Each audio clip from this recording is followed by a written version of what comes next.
All right, let's dive into a case that is as tragic as it is complex. A story that unfolded right in the heart of India's capital. It's got everything: a terrible crime, a motive born from desperation, and a piece of modern technology that ended up becoming a silent witness. So at the center of this story is a 22-year-old woman, the daughter of an IRS officer. She was studying hard, an aspirant for the civil services herself. By all accounts, she was the life of every gathering, just a vibrant, focused, and incredibly ambitious person.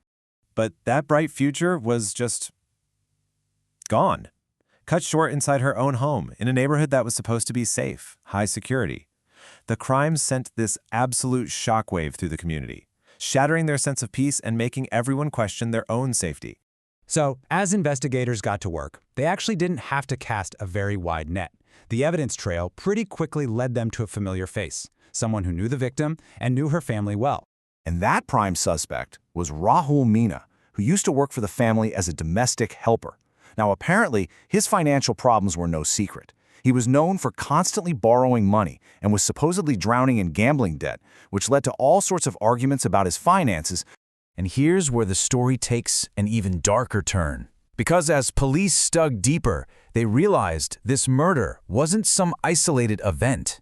No, it seems to have been the horrifying final act in a rapid and violent spree. Police believe that just hours before the murder in Delhi, the accused committed a sexual assault back in his home village of Alwar. Then he traveled across state lines to the capital.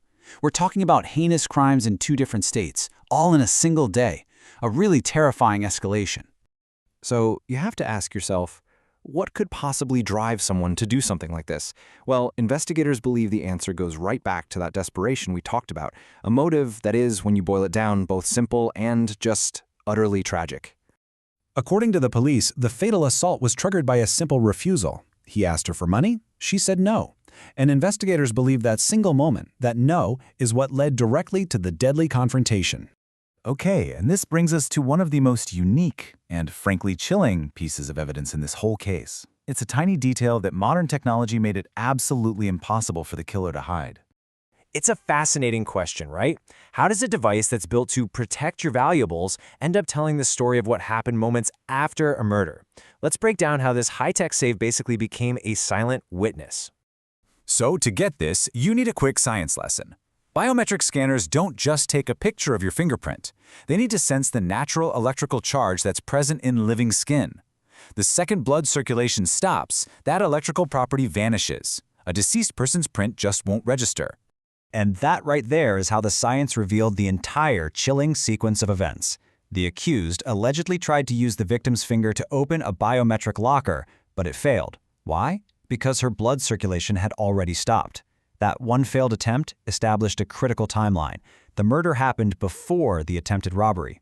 But the story doesn't quite end there, because when police brought the suspect in for questioning, his behavior turned out to be just as chilling as the details of the crime itself. According to police sources, even when facing accusations of rape and murder, Rahul Meena showed this unusual calmness. This profound lack of emotion during the interrogation, well, it reportedly baffled even the most seasoned investigators on the case.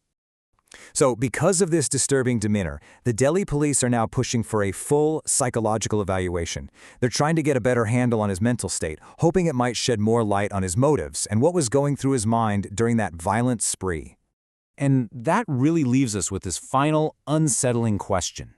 When someone is faced with the consequences of such a terrible act, what does that kind of calmness, that lack of emotion, truly reveal about the psychology behind the crime? It's a question that sticks with you long after all the evidence has been laid out.